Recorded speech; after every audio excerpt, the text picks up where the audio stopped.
വളരെ എളുപ്പത്തിൽ ചായയ്ക്ക് ഉണ്ടാക്കിയെടുക്കാൻ പറ്റുന്ന ഒരു 4 മണി പലഹാരത്തിൻ്റെ റെസിപ്പിയാണ് കേട്ടോ ചെയ്ത് കാണിക്കുന്നത്. വളരെ കുറച്ച് സാധനങ്ങൾ മാത്രം മതി. അതുപോലെ തന്നെ പെട്ടെന്നും ഉണ്ടാക്കിയെടുക്കാം.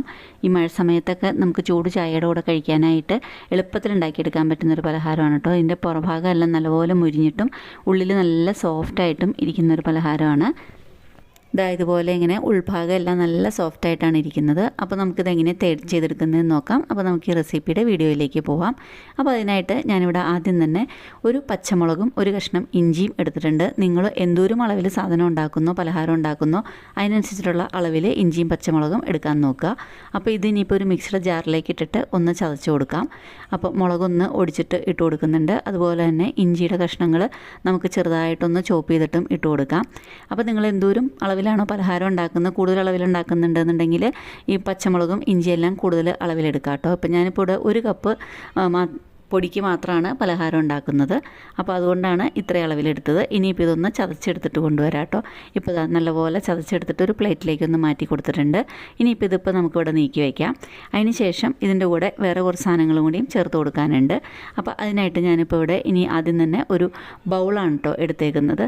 അപ്പോൾ ആ ബൗളിലേക്ക് നമ്മൾ ഈ മിക്സിയിൽ ചതച്ച് വെച്ചിരിക്കുന്ന ഈ സാധനം നമുക്ക് ബൗളിലേക്ക് ചേർത്ത് കൊടുക്കാം. ഇനി ഇതിൻ്റെ കൂടെ വേറെ കുറേ സാധനങ്ങൾ ചേർത്ത് കൊടുക്കാനുണ്ട്. അപ്പോൾ ആദ്യം നമ്മൾ ഇഞ്ചി പച്ചമുളക് ചതച്ചത് ഇതിലേക്ക് ചേർത്ത് കൊടുത്തു. ഇനി അതിൻ്റെ കൂടെ കുറച്ച് കറിവേപ്പില ചോപ്പ് ചെയ്തിട്ട് അതും ചേർത്ത് കൊടുക്കുന്നുണ്ട്. പിന്നെ ഇതിൻ്റെ കൂടെ ഈ 3 സാധനങ്ങളും ശരിക്കൊന്ന് മിക്സ് ചെയ്യണം. അതിൻ്റെ കൂടേക്ക് ഇനി വേറെ കുറച്ച് സാധനങ്ങളും കൂടി ചേർക്കാനുണ്ട്. ഒരു ചെറിയൊരു ഉള്ളി, അല്ലാന്നുണ്ടെങ്കിൽ ചെറുള്ളിയാണെന്നുണ്ടെങ്കിൽ ഒരു 4-5 എണ്ണം, അല്ലെങ്കിൽ ഒരു ചെറിയൊരു സവാള ഒന്ന് ചോപ്പ് ചെയ്തിട്ട് അതും ചേർത്ത് കൊടുക്കുന്നുണ്ട്. ഇനിയിപ്പോൾ ഇതിലേക്ക് നമുക്ക് ആവശ്യത്തിനുള്ള ഉപ്പ് ചേർത്ത് കൊടുക്കാം. ഉപ്പ് കൂടി ചേർത്ത് കൊടുത്തു കഴിഞ്ഞതിന് ശേഷം നമുക്കിതൊരു സ്പൂൺ വെച്ചിട്ട് ശരിക്കൊന്ന് മിക്സ് ചെയ്യണം കേട്ടോ. അപ്പോൾ ആ ഉപ്പ് എല്ലായിടത്തും ഉള്ളിയിലും ഇഞ്ചിയിലും പച്ചമുളകിലും എല്ലാം ശരിക്ക് ആയി കിട്ടും. അപ്പോൾ അതിനായിട്ട് ഇത് ശരിക്കൊന്ന് സ്പൂൺ വെച്ചിട്ട് നന്നായിട്ടൊന്ന് മിക്സ് ചെയ്ത് കൊടുക്കുക. ശരിക്ക് നല്ലപോലെ മിക്സ് ചെയ്ത് കഴിയുമ്പം ഇതിന് ശരിക്ക് വെള്ളം ഇറങ്ങി വരും. ഉപ്പിൽ നിന്നുള്ള വെള്ളം, ഉള്ളി, അതിൽ നിന്നെല്ലാം നല്ലപോലെ വെള്ളം ഇറങ്ങി വരും. അപ്പോൾ ഇറങ്ങി വരുന്ന വെള്ളത്തിലേക്ക് ഞാനിപ്പോൾ ഇവിടെ 1 കപ്പ് ഗോതമ്പ് പൊടി ചേർത്ത് കൊടുക്കുന്നുണ്ട്. ഗോതമ്പ് പൊടി കൂടെ ചേർത്ത് കൊടുത്തിട്ട് നമുക്ക് വെള്ളം കുറവുണ്ടെന്നുണ്ടെങ്കിൽ, അല്ല ഉപ്പ് കുറവുണ്ടെന്നുണ്ടെങ്കിൽ കുറച്ചും കൂടെ വെള്ളവും ഉപ്പും എല്ലാം ചേർത്തിട്ട് ഇത് ശരിക്കൊന്ന് കുഴച്ചിട്ട് ഒരു ലൂസായിട്ട് നമ്മൾ ചപ്പാത്തിക്കെല്ലാം കുഴയ്ക്കുന്ന പോലെ അതിലും കുറച്ചൊന്ന് ലൂസായിട്ട് ഉള്ള പരുവത്തിൽ വെള്ളം ചേർത്തിട്ട് ഒന്ന് കുഴച്ചെടുക്കണം. അപ്പോൾ ഉപ്പ് എന്തെങ്കിലും കുറവുണ്ടെന്നുണ്ടെങ്കിൽ ഈ സമയത്ത് കുറച്ച് ഉപ്പ് ചേർത്ത് കൊടുക്കുക കേട്ടോ. അതിന് ശേഷം നമുക്കിതൊന്ന് ശരിക്കൊന്ന് കുഴച്ചെടുക്കണം. ഇപ്പോൾ കുറച്ചും കൂടെ വെള്ളം ചേർത്ത് ഒഴിച്ച് കഴിഞ്ഞിട്ട് നമുക്കിത് ലൂസായിട്ടുള്ള പരുവത്തിൽ, ലൂസായിട്ടുള്ളൊരു മാവായിട്ട്, വല്ലാതെ ലൂസല്ല, നമ്മൾക്ക് കൈ വെച്ചിട്ട് ഉരുട്ടിയെടുക്കാൻ പറ്റുന്ന അളവിൽ ഇതുപോലെ ഇങ്ങനെ ചപ്പാത്തി മാവിനേക്കാളും കുറച്ചും കൂടെ ലൂസായിട്ടുള്ള പരുവത്തിൽ ഒന്ന് മിക്സ് ചെയ്ത് എടുത്തിട്ടുണ്ട്. ഇനിയിപ്പോൾ ഇത് മിക്സ് ചെയ്ത് എടുത്തിരിക്കുന്ന കുറച്ചും കൂടെ എണ്ണയൊന്ന് ചേർത്ത് കൊടുത്തിട്ടുണ്ട് കേട്ടോ. കയ്യിലൊന്നും ഒട്ടിപ്പിടിക്കാതിരിക്കാനായിട്ടാണ് കുറച്ച് ഓയിൽ ഒഴിച്ച് കൊടുത്തിട്ടുണ്ട്.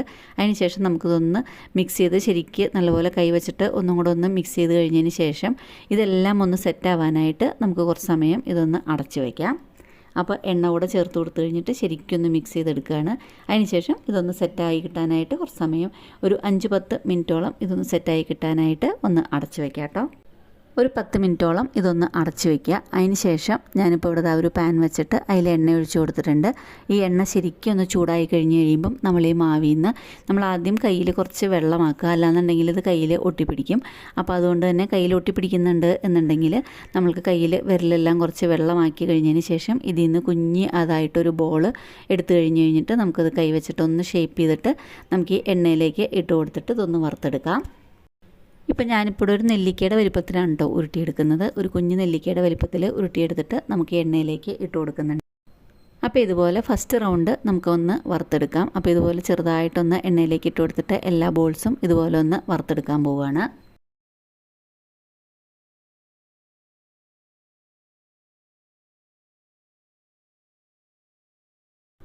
ഒരു സൈഡൊന്ന് മുരിഞ്ഞ് കഴിയുമ്പം നമുക്ക് തിരിച്ചും മറിച്ചും ഇട്ട് കൊടുത്തിട്ട് വറുത്തെടുക്കാം. വല്ലാതെ കരിഞ്ഞ് പോകരുത്. അപ്പോൾ അതുകൊണ്ട് തന്നെ മീഡിയം ഫ്ലെയിമിൽ വെച്ചിട്ട് വേണം വറുത്തെടുക്കാനായിട്ട്.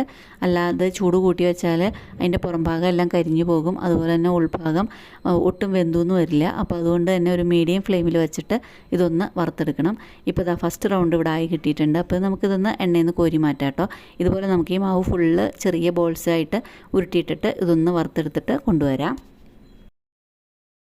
ഫസ്റ്റത്തെ ആയി കഴിഞ്ഞപ്പം ഇതുപോലെ ഞാൻ കോരിയെടുക്കുകയാണ്. ഒരു പ്ലേറ്റിലേക്ക് ഒന്ന് കോരി മാറ്റുകയാണ്. എണ്ണയെല്ലാം കളഞ്ഞിട്ട് ശരിക്കും എണ്ണയെല്ലാം അതിൽ നിന്ന് മാറ്റിയെടുത്ത് കഴിഞ്ഞതിന് ശേഷം അതുപോലെ ഇങ്ങനെ ഒരു പ്ലേറ്റിലേക്ക് കോരിയെടുക്കുന്നുണ്ട്.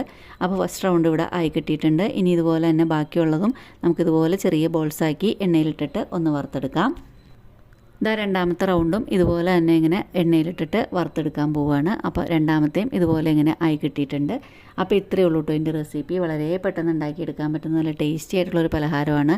ഈ മഴ സമയത്തെല്ലാം ചായയുടെ കൂടെ എല്ലാം കൂട്ടി കഴിക്കാനായിട്ട് നല്ല ടേസ്റ്റിയാണ് കേട്ടോ. ഇഞ്ചിയും പച്ചമുളകും അതിൻ്റെ എല്ലാം ടേസ്റ്റ് ഗോതമ്പ് പൊടിയിലേക്ക് ഇറങ്ങി വരുമ്പം നല്ല ടേസ്റ്റ് ഉണ്ടാവും കഴിക്കാനായിട്ട്.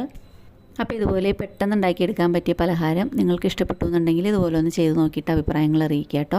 അതുപോലെ തന്നെ റെസിപ്പി ഇഷ്ടപ്പെട്ടാൽ ഫ്രണ്ട്സിനും റിലേറ്റീവ്സിനും ഒക്കെ ഒന്ന് ഷെയർ ചെയ്ത് കൊടുക്കുക. എൻ്റെ റെസിപ്പി ആദ്യമായിട്ട് കാണുന്നുണ്ടെന്നുണ്ടെങ്കിൽ എൻ്റെ ചാനലൊന്ന് സബ്സ്ക്രൈബ് ചെയ്ത് സപ്പോർട്ട് ചെയ്യുക. അടുത്തുള്ള ബെല്ലൈക്കൺ പ്രസ് ചെയ്ത് അതിൽ ഓൾ എന്നുള്ള ഓപ്ഷൻ ക്ലിക്ക് ചെയ്താൽ ഞാനിതുപോലെ വീഡിയോസ് ഇടുമ്പം അപ്പോൾ തന്നെ നിങ്ങൾക്ക് അതിൻ്റെ നോട്ടിഫിക്കേഷൻ വരുന്നതായിരിക്കും. അപ്പോൾ വീണ്ടും എന്നും പറയുന്ന പോലെ ഈസി ആയിട്ടും ടേസ്റ്റി ആയിട്ടും വെറൈറ്റി ആയിട്ടുള്ള വേറൊരു റെസിപ്പിയായിട്ട് ഉടനെ കാണുന്നവരേക്കും താങ്ക് യു. പ്രോട്ടീൻ കിട്ടിയത്